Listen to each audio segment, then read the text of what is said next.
Hi, Mr. Iscariot. I'm Butch Honeywell. I was the foreman for your trial over there for the jury.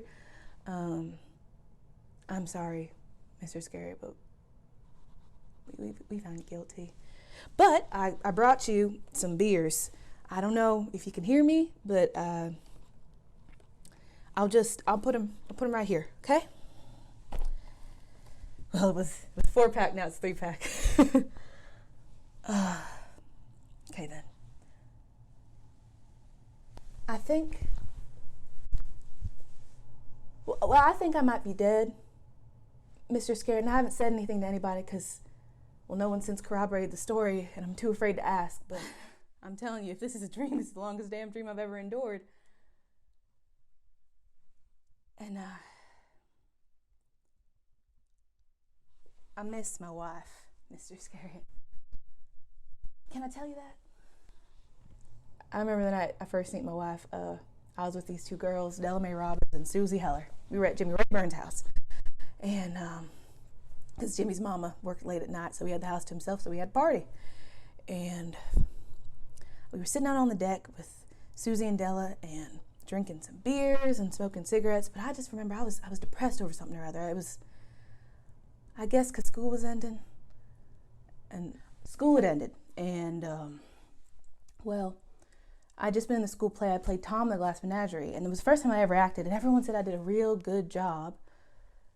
But, you know, school was ending, play had ended, and they'd given me this real short haircut. I mean, like 1940s style. And I don't know if you can tell, Mr. Iscariot, but I got some big ears, and I just wasn't feeling too good about myself, really self-conscious and dumb and just not too cheery overall. But I remember I looked inside the party, I seen this girl, she had on this red jacket, my future wife. And I guess it was this cheerleading jacket from the state school across the state line in Virginia, the Red Raiders. And she had this blonde hair, so beautiful. And she turned around and I seen her smile. And I mean, even from a distance, Mr. Scared, it was just kind of electrifying to the heart. She comes out on the deck about a second later, and, well, it turns out she's friends with Della from way back from, I don't know, Girl Scouts, Brownies, something like that. And I just remember thinking, my God, this girl is beautiful. But I also remember thinking to myself, I mean, word for word, I ain't even going to bother talking to this girl. I can't. So I figure I'm getting up, fix to say my goodbyes, and skedaddle, but before I know it, Jimmy's handing me a beer, and someone's passing the rebel yell, and then the bong hits, and I end up on the couch. And my future wife, she comes up to me and she says, I saw you in that play the other night. You made me cry.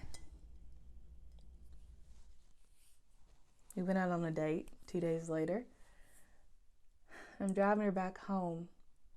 And we passed my friend David Hoag's house, and he had since passed, and I hadn't been there in, years. And his family had moved, but I just seeing this house, I asked her if, you wouldn't mind if we just stopped for just 1 second. And I parked, and she said, sure. So I parked the car across the street, and I don't know, I guess something just came over me, because I started tearing up, Mr. Scared. I don't know out of where, this kid, he had been a real good friend of mine.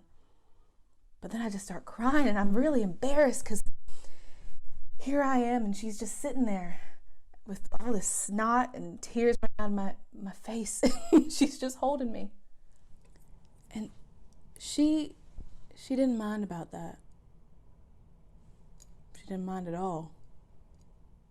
And eventually I drive her back home, and we get to her porch.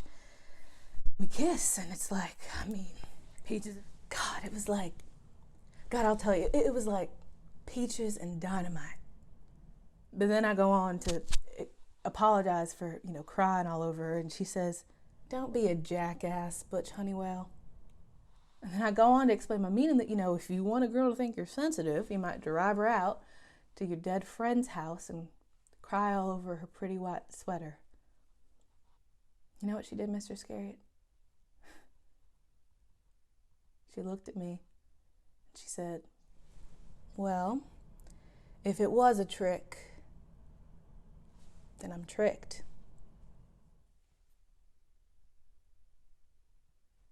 I took a job teaching at the state college, and I was real popular with the students because I made them want to learn. I remember one night after the end of the semester, they took me out for some beers.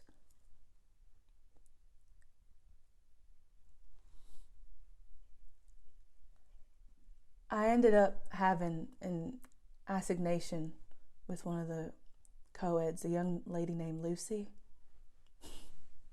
I rolled into bed that night drunk as a skunk next to my wife, and I just remember looking at her, because I always did, because she always looked so good. I mean, even sleeping she looked good.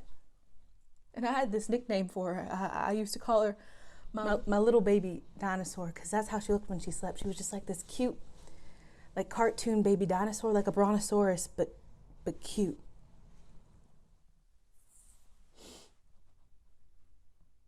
I woke up next morning, and what I had done came back to me.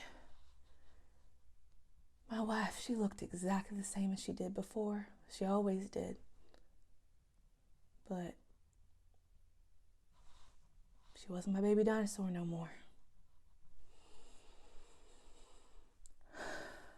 She woke up, know nothing about nothing. But I had done what I'd done, and there was no taking it back. And I don't know why I'd done what I'd done, but I'd done it.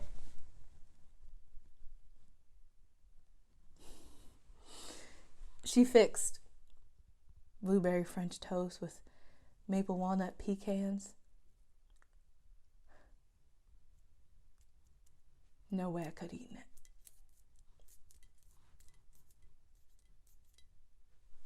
Nothing was ever the same after that morning, Mr. Iscariot. I tried to make it better. All it could make it better was more beer and women.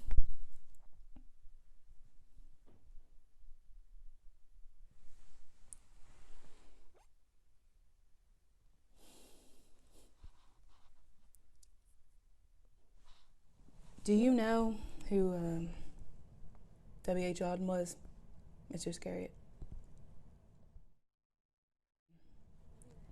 W.H. Auden was this poet who wrote, "God may reduce you on Judgment Day to tears of shame, reciting by heart the poems you would have written had your life been good." She was my poem, Mr. Iscariot. Her and the kids, yes, but mostly her.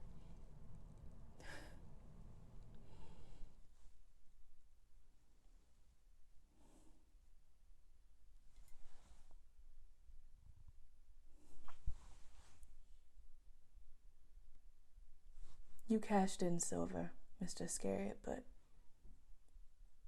I threw away gold. That's a fact. That's a natural fact.